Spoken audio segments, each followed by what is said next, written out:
Hello everyone, welcome back to Crypto Basics. In today's video, I'm going to show you how to download Bitski wallet application on your iPhone. So let's go ahead and jump into the video. Open your app store and then go to the search box and type in Bitski wallet. Once you make a search for it, you will need to look for this application from Bitski Inc.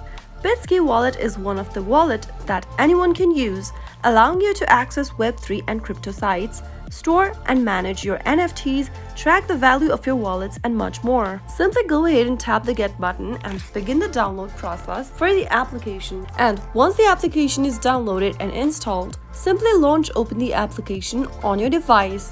Tap on the Open button to open the app on your iPhone and start creating a new wallet and continue. So that is how you can easily download Bitski wallet application on your iPhone within a few minutes. If you found the video to be helpful, go ahead and give us a thumbs up. Don't forget to subscribe to the channel by hitting the subscribe button. Also press the bell icon so that you'll never miss another video from us. I'll see you again in the next episode.